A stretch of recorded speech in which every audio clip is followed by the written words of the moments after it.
L'esclave qui n'est pas capable d'assumer sa révolte ne mérite pas que l'on s'apitoie sur son sort.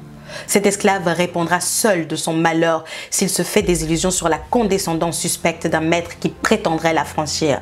Seule la lutte libère.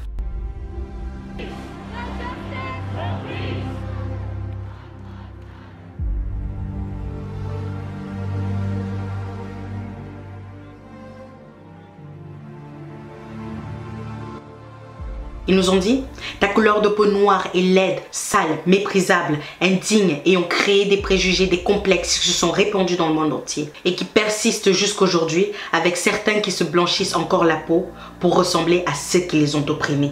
Ils nous ont dit que cette même peau noire aux 50 nuances degrés, forte en mélanine qui nous protège du soleil et des chaleurs d'été, cette mélanine qui recherche dans les cabines de bronzage ou encore l'été pour avoir le teint hâlé, cette même mélanine qui désigne notre identité, cette identité qui est tant recherchée, mais qui est traquée depuis la nuit des temps à travers plusieurs crimes contre l'humanité. Alors que nous voulons espérer vivre, survivre et avancer. Ils nous ont dit tes cheveux crépus sont sales, moches et certainement une insanité. Et certains d'entre eux l'ont même comparé à un palais de chiottes pour mieux le stigmatiser. Car trop imposant ou pas assez formel, ou professionnel comme en Guadeloupe dans le lycée Bel Air, ou même pour un simple poste dans une entreprise pour un job alimentaire. Ils nous ont dit que ce même cheveu qui nous protège contre la chaleur du climat africain et des rayons UV, ce même cheveu qui avait une place importante et fondamentale dans la société noire depuis les anciennes civilisations entre le royaume de Kemet ou de Couche, ce même cheveu qui était signe d'esthétisme mais aussi de richesse,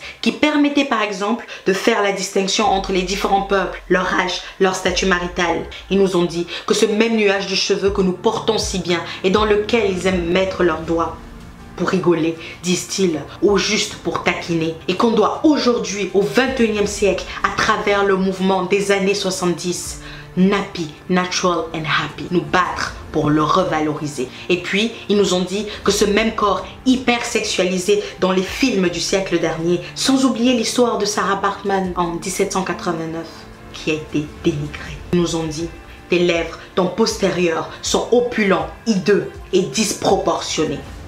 Mais aujourd'hui, ils mettent du botox pour nous ressembler. Ils nous ont dit par contre, ton nez est épaté et il laisse à désirer. Sans doute pour nous diaboliser et enlever en nous toute humanité. Ils nous ont dit, ta musique est trop bruyante, trop revendicatrice et aujourd'hui, ils chantent et dansent sur le jazz, le blues, la soul et negro spiritual ou gospel depuis les champs de coton de 1612 jusqu'en 2019 au Zénith de Toulouse. Ils nous ont dit en 1991, comment voulez-vous que le travailleur français qui habite la Goutte d'Or, où je me promenais la semaine dernière, et qui voit entasser des familles, 3 ou 4 épouses et une vingtaine de gosses, qui gagnent 50 000 francs sans naturellement travailler, si vous ajoutez à ça le bruit, l'odeur, eh bien le travailleur français sur le palier, il devient fou.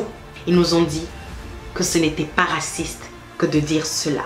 Ils nous ont dit que désormais vous êtes indépendants. Et en 1984, ils ont partagé notre continent à la conférence de Berlin pour sceller leur amitié. Non, autorité. Car bien avant, ils avaient dit tu vas t'appeler Haute-Volta, Cameroun, Côte d'Ivoire, Gabon ou Érythrée. Sans doute pour nous dire que même les noms de vos pays, nous les avons choisis pour vous différencier. Ils nous ont appelés nègres, gens de couleur, noirs, immigrés, diversité. Et même black comme pour atténuer, mais jamais expatriés, en disant de nous à travers des préjugés qu'on était incapables, paresseux, sales, bruyants, répugnants, voleurs, violents, bons à rien, mais doués en sport et en danse ou pour rigoler. N'est-ce pas cela un discours de haine ou d'incitation à la haine et au mépris de notre identité? Ils nous ont dit que la race existait dans les années 1480 pour légitimer l'atrocité de l'esclavage et la colonisation. Puis, en 1958, ils ont prétendu supprimer le mot race dans leur constitution sans avoir prévenu leurs descendants à qui ils ont inculqué qu'ils étaient des êtres supérieurs, supérieurs aux autres. Ils ont oublié de leur dire que dorénavant, il fallait dire adieu aux résidus nocifs que sont les discriminations raciales que chacun de nous vivons au quotidien. Et ce manque de respect et de considération a créé pour certains d'entre nous un complexe d'infériorité. Ils nous ont dit que De Gaulle et les autres étaient des héros, des scientifiques, des historiens, des philosophes avec des petits secrets inavouables. Rien de grave. Ils nous ont dit que comme pour confirmer leurs propos, qu'ils nous laisseraient des statues en souvenir à leur effigie jusqu'aujourd'hui. De Gaulle, Victor, Schlosser et les autres. Bravo la Martinique. Ils nous ont dit des enfants vont s'appeler Toby et Nonkou Takinte, Catherine, Marcel, Jean-Paul, Guy, Thierry ou Mireille, sous prétexte que cela correspond à une société libre, actuelle. Alors que leurs enfants ne s'appelleront jamais Adama, Lamine, Abid, Boubacar, Bintou, Fatou, Aïssa ou Kadiatou, car ils savent que le nom que l'on porte constitue notre identité. Cette même identité qui est pourchassée. Et Adama, n'avait-il pas le bon nom? Qu'en est-il de Georges?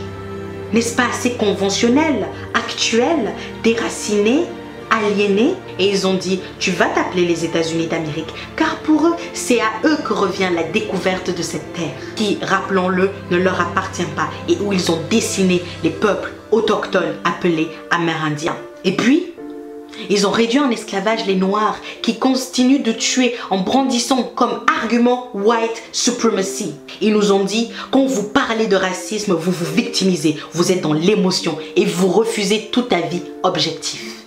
Notamment celui de dire que c'est vous-même les racistes. Ils nous ont dit que la religion ou les croyances de vos ancêtres ne valent rien. Jésus qu'ils ont fait à leur image vous sauvera. Marie qui est vierge vous écoutera et transmettra vos prières à Dieu, leur Dieu, pour mieux asservir par le consentement, car vos croyances, c'est mal, c'est la sorcellerie. Ils nous ont dit que l'Afrique est pauvre, sauvage, avec des guerres, des conflits, sans nous préciser que c'était leur vache à lait. Nous poussons parfois nous-mêmes à avoir peur d'y retourner pour les vacances ou pour développer, car on a été trop déracinés.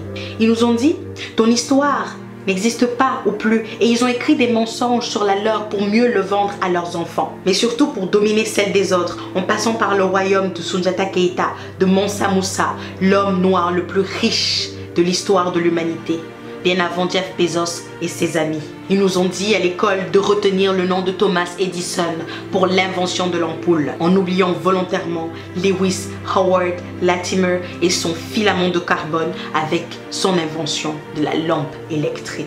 Ils nous ont dit que l'Égypte antique de Toutankhamon, Ramsès, Khéops, mais aussi Hotep, scientifiquement prouvé noir, était une thèse complotiste. Et que la terre des Noirs, traduit par Kemet, ne prouvait rien, malgré la forte ressemblance des traits physiques des Noirs aux statues égyptiennes.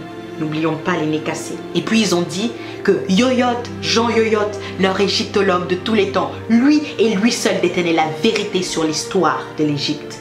Mais que le travail de Cheikh Anta Diop est une imposture, car c'est à eux de choisir comment s'écrit notre histoire. Ils nous ont dit, nous allons garder vos objets d'art dans nos musées pour qu'ils ne soient pas détruits ou gaspillés, comme avec l'os Tishango du Congo, la preuve la plus ancienne de l'utilisation du savoir des mathématiques dans l'humanité et qui a été initiée par les Noirs. Ah non! Il faut surtout pas leur dire que des choses utiles ils ont inventées. Ils nous ont dit qu'ils ont fait la première déclaration des droits de l'homme en 1789, alors que la charte du Mandingue existe depuis 1236 et prônait déjà la paix sociale dans la diversité, l'inviolabilité des personnes humaines et de l'éducation, l'intégrité de la patrie, la sécurité alimentaire, l'abolition de l'esclavage ou encore la liberté d'expression. Quelle coïncidence! Ils nous ont dit, vous n'avez pas de civilisation, d'inventeurs, de chercheurs, de scientifiques, de philosophes, en passant par Thalès, Pythagore ou Hérodote.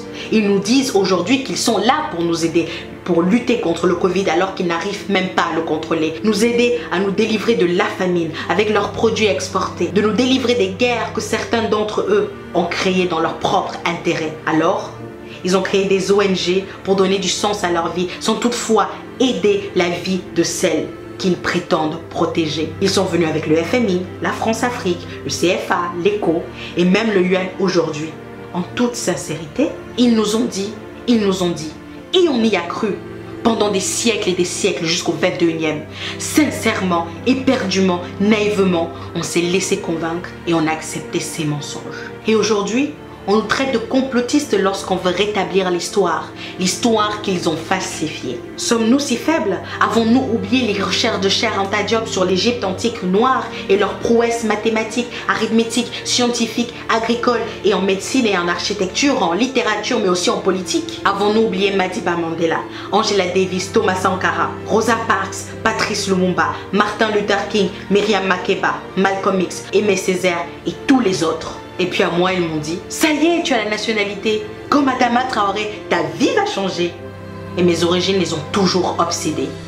Ils m'ont dit, il faut t'intégrer. Je me suis exécutée et j'ai parfois oublié mon passé. Ils m'ont dit, oublie ton passé pour avancer, alors que c'était juste pour me manipuler. Ils m'ont dit, arrête de parler, de te victimiser. C'est mieux ici comparé aux États-Unis. Chez nous, il y a l'égalité, du moins sur le papier. Ils m'ont dit, ta coiffure ne convient pas au poste. Je suis allée défriser, tisser, les cacher. Ils m'ont dit, ton accent est trop prononcé. J'ai commencé à whiteiser. Ils m'ont dit, ton nom n'est pas assez francisé. J'ai pensé à le changer. Non, je ne l'ai pas fait. Mon prénom l'avait déjà été. Ils m'ont dit, ta couleur est trop foncée. Mais comparé aux autres, ça va pour se moquer. Ils m'ont dit, il te faut un diplôme. Et je suis allée jusqu'en Chine pour étudier. Ils m'ont dit, il te faut de l'expérience. Et je suis allée travailler. Ils m'ont dit, il te faut du réseau, de la connexion. Je suis allée chercher. Et puis ils m'ont dit, je suis dans le regret de t'annoncer que nous ne ferons pas suite à ta candidature, car malgré tout l'intérêt que nous portons à ton profil, parfois trop qualifié, ce dernier a été refusé, sans même me dire désolé. Ils m'ont dit liberté, égalité, fraternité. J'ai voulu y croire parce que cela sonnait juste, mais quelle naïveté. Et enfin, ils nous ont dit beaucoup de mensonges, avec un petit mot d'accompagnement, rentrez chez vous.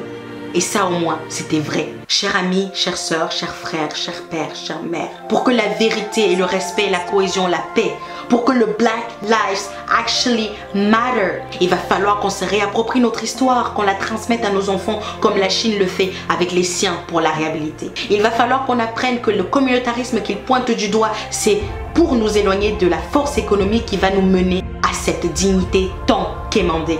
Il va falloir consommer noir ou buy black. Cela va nous faire avancer.